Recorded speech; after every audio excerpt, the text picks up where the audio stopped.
and Gavin both could scan through the list of names of those registered at the hotel.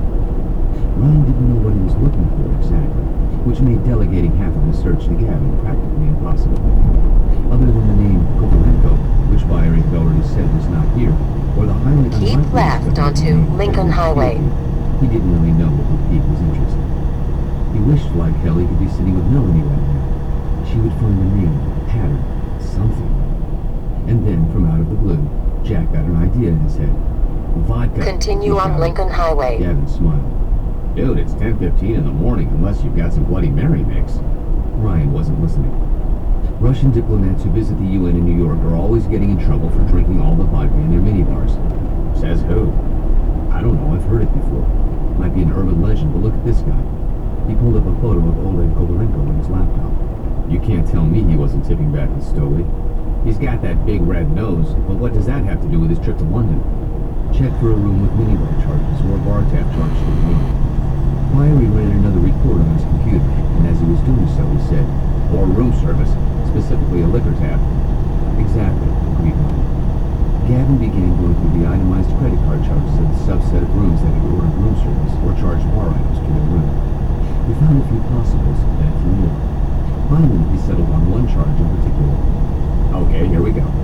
Here is a room paid for by an American Express Centurion card under the name of Carmela Zimmern.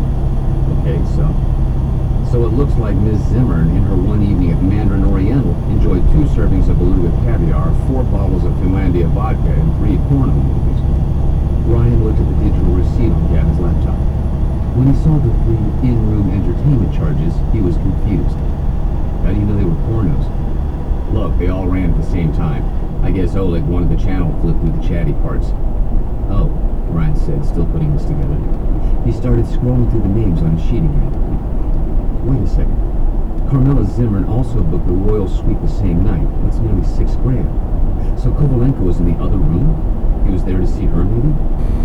Sounds plausible. Shit, thought Jack. Who is this Carmela Zimmern? They Googled the name and found nothing. Well, not nothing. There were several Carmela Zimmerns. One was a 14-year-old girl in Kentucky who played lacrosse, and another was a 35-year-old mother of 4 in Vancouver who loved to crochet. They looked them over one at a time, but there was certainly no one that looked like they'd be spending lavishly on 5-star hotels or entertaining Russian spies in the UK.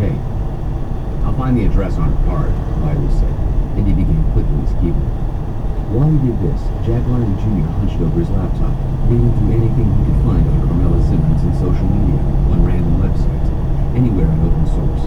Within a minute of beginning the search, he said, "Holy shit." Why?